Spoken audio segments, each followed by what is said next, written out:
What's going on, guys? This is Lucien from Easy Piano Hacks. Today, I'm going to walk you through my video setup. So, first things first, you're looking at my screen here. This is OBS. This is a program I use to combine multiple video sources together in real life, to the computer, to the PDF, to myself in the camera right here. So let's talk about each individual one here and how it goes into the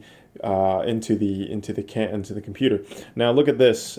We have, most importantly, down here, you're able to see my fingers in my hands because this comes from a camera above, mounted on a crane. So let's talk about this video setup real quick.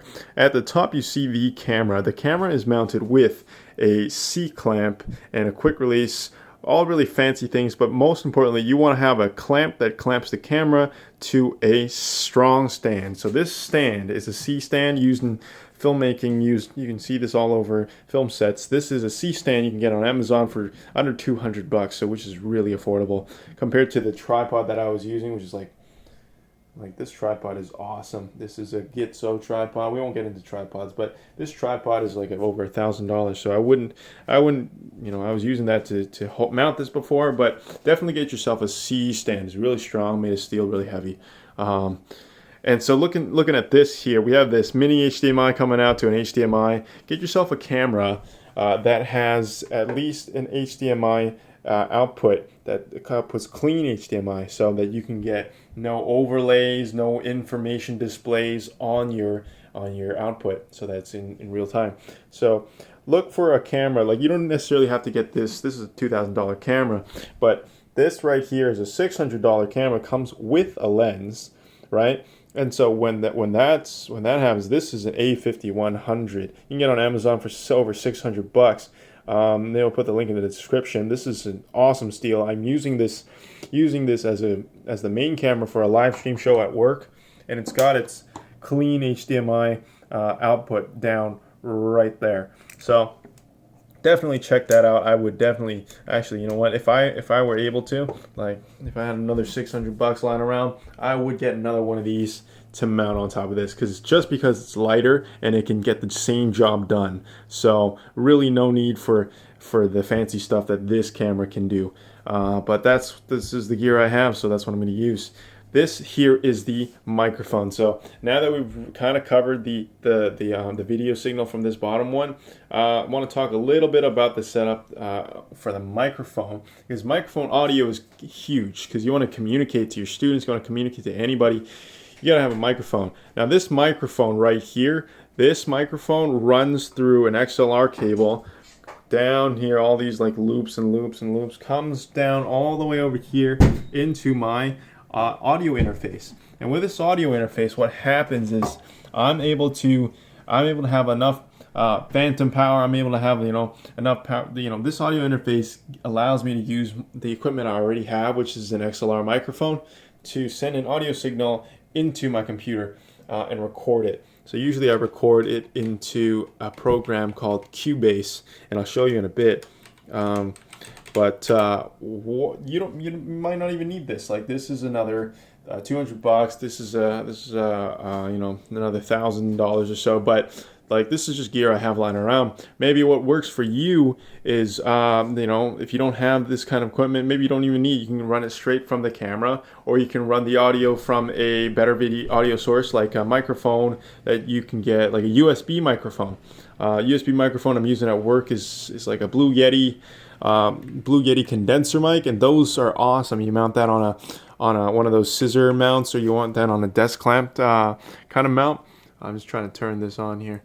You mount that on that, and you're fine. You will be able to have awesome clean audio mounted on your desk or on the C-stand. So having that, I don't have enough light in my room here, so that's why I have this extra LED light. You can get that on Amazon, another $100. I have another one here for when I record my face. So this other camera down here, this one gets my face right there. That one gets that right there. So this is on another tripod, just an old T2i that I happen to have available to me. This is a USB cord that runs in. It's not even a HDMI thing, so being that it's a USB kind of connection, it'll be slower. It'll be way slower. So I had to lag everything down. Like, I'm gonna move my hand here, and then there's a bit of a delay. That's why I delayed everything so that it all syncs together. So I'd rather have everything delayed. But yeah, going through that, I think the most interesting part of this setup is this right here. Whenever I press a key, this keyboard pops up the name and highlight in color of that key. So this is actually from a free MIDI program called Midiculous. Midiculous, a lot of jazz or gospel musicians have been teaching with this tool. They made this for that, to get these chords. You're able to understand. You can steal other people's chords and stuff like that. But yeah, how I run this setup is I have something where I'm running this Alesis Q88 88 keyboard, 88 key keyboard into my computer from this USB microphone. This USB connection. And what happens is I also send something of a MIDI output through this Roland UM1 that I was using before.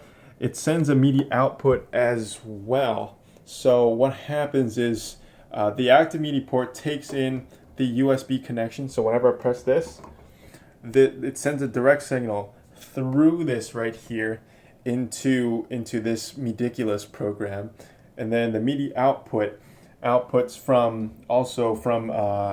that same MIDI signal into from this keyboard right here, this MIDI output this goes from MIDI to a USB connection. So in general, like all it's really doing is keyboard sends signal to the program sends signal to MIDI output.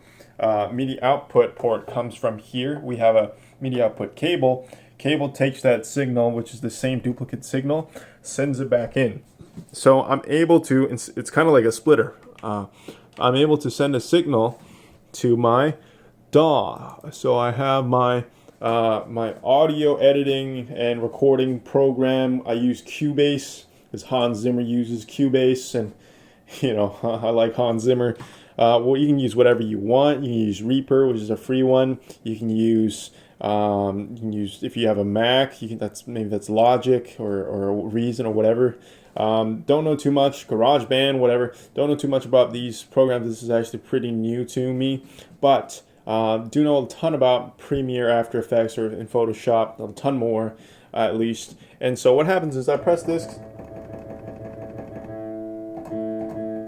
and it sends a signal. So when I hit record, check one. Yeah, so I'm able to kind of see. Oh my God! So hold on a second. This is actually recording over my last session. But yeah, so whenever that happens, all the recording from this mic right here my audio goes into here, feeds into the second track here, and then anything that I play here gets transmitted from this MIDI output into this program, and I'm able to record my MIDI signal, my notes in here. So that's pretty much the setup and how I record.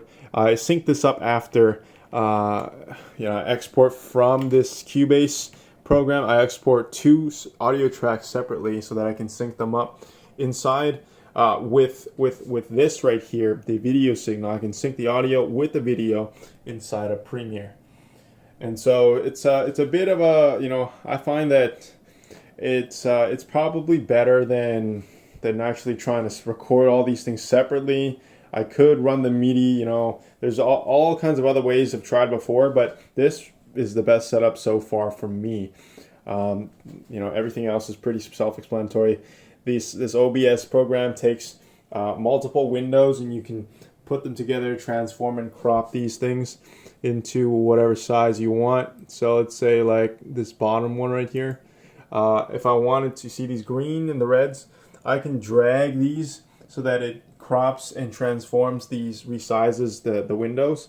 or a portion of it, like how this looks when I am doing, see, that's on its own, right?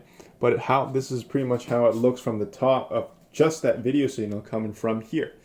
So having the ability to, I'm sure you're familiar with OBS. Maybe you've had some experience live streaming for a game or recording your own gameplay.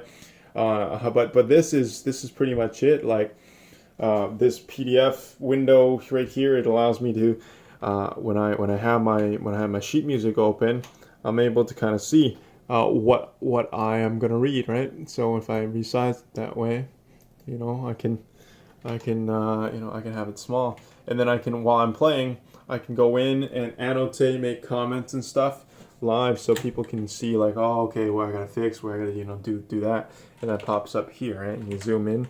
So once you have that dialed in right, you can leave this in the background, and you know where your borders are, so you don't comment on things or read things off the page. People can follow along. But yeah, that's pretty much it. Like, I like people like to have see a face there, because you can see how what I'm looking at, or when I can turn around to here, I can look at that, and then I can be talking to you like that, and that's perfect. Well, in any case, this is the setup I have so far. In summary, get yourself a C-stand that allows you to do an overhead setup. Get yourself a camera that you can connect into the computer. Best bet, if you don't want to spend a shit ton on gear like this capture card right here, which is another $500 or something, the best bet is to just go with webcams, man. Like this I'm using as a webcam, but even better, like I have this other setup right here that I'm trying out for using my phone. I just like to live stream. I can straight up live stream the video from this rig here. Like this right here is coming off of a monopod I have. I use it for filmmaking, but this monopod allows me to have a ball joint. So if you can find something that's like a tripod kind of looking thing with a ball joint like that, you are able to clamp in and get yourself one of these arms, right? Get yourself a 90-degree setup so that you can mount a cell phone holder on top of that. I'll put my phone on top like that, and you can see pretty much everything that you need to see on a keyboard. So your hands, your keys, your audio, it all comes from your phone. This is probably the best bang for buck, like no frills. I'm gonna show you what my fingers are playing kind of setup. But yeah, man, other than that, that's pretty much it. Everything else is just fancy, nice to have because I have it lying around. In any case, I've really tried to dial in this setup and make it work for me, and so maybe it'll work for you. In any case, from one piano teacher to another, man, happy to give you anything that I know, help you with anything that I can help you with. But yeah, man, major respect. Love what you're doing for the community. Hope I can give value in the same way as well. Appreciate it, man. Let me know if you have any questions. Leave them in the comments below. Until next time, my man. See ya.